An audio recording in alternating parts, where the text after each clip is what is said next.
మాజీ మంత్రి వైఎస్ వివేకా హత్య కేసులో అప్రూవర్గా మారిన దస్తగిరి బెదిరించిన ఫిర్యాదుపై కడప సెంట్రల్ జైల్లో కర్నూలు ఎస్పీ విక్రాంత్ పాటిల్ నేతృత్వంలో విచారణ చేపట్టారు. బుధవారం దస్తగిరిని ఆయన భార్య షబానాను విచారించారు.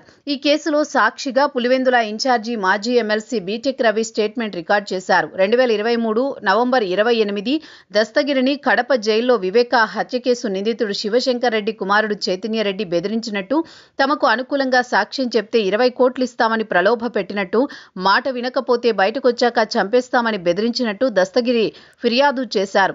ఈ ఘటనపై విచారణ కమిటీని రాష్ట్ర ప్రభుత్వం ఏర్పాటు చేసింది. కర్నూలు ఎస్పీ విక్రాంత్ పాటిల్ ఆధ్వర్యంలో విచారణ కమిటీ నియమించింది. ఈ మేరకు కడప జైల్లో మరోసారి విచారణ చేపట్టారు.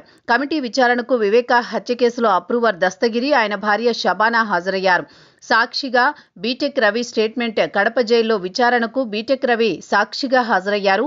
బీటెక్ రవి దస్తగిరిని చైతన్యారెడ్డి బెదిరించిన సమయంలో ఒక కేసులో రిమాండ్ ఖైదీగా ఉన్నారు. దీంతో కడప సెంట్రల్ జైల్లో దస్తగిరిని శివశంకర్ రెడ్డి కుమారుడు డాక్టర్ చైతన్యరెడ్డి బెదిరించిన కేసులో సాక్షిగా విచారణకు బీటెక్ రవి హాజరయ్యారు.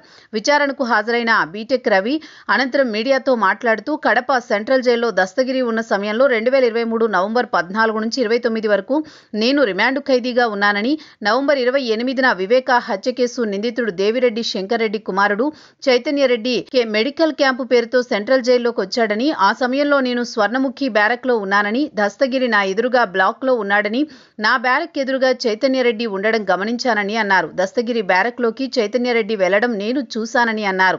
కేసులో ముద్దాయిగా ఉన్న దస్తగిరిని, అదే కేసులో నిందితుడిగా ఉన్న శంకర్ రెడ్డి కుమారుడు చైతన్యరెడ్డి జైల్లోకి అనుమతించడం, ఆ రోజే జైలర్ ప్రకాష్ ను ప్రశ్నించానని తెలిపారు. వివేకా హత్య కేసులో దస్తగిరిని తమకు అనుకూలంగా మారకుంటే చంపేస్తామని బెదిరించినట్టు తర్వాత తెలిసిందన్నారు. దస్తగిరి బెదిరించిన సమయంలో నేను జైల్లో ఉన్నా కాబట్టి నన్ను సాక్షిగా విచారణకు పిలిచారని, జరిగిన ఘటనపై నాకు తెలిసిన విషయాలు విచారణ కమిటీ ముందు మొత్తం వివరించారని బీటెక్ రవి పేర్కొన్నారు. దస్తగిరిని బెదిరించిన కేసులో సాక్షిగా నా స్టేట్మెంట్ రికార్డు చేశారని, 40 నిమిషాల పాటు విచారణ చేశారని అన్నారు. చైతన్యరెడ్డి మెడికల్ క్యాంపు పేరుతో జైల్లోకి అనుమతించడంపై ఆ రోజే జైలర్ ప్రకాష్ ను ప్రశ్నించారని, ఇంత సమస్య అవుతుందని అనుకోలేదని జైలర్ చెప్పాడని అన్నారు. ఆ తర్వాత దస్తగిరిని కూడా విచారించారని ఆయన తెలిపారు.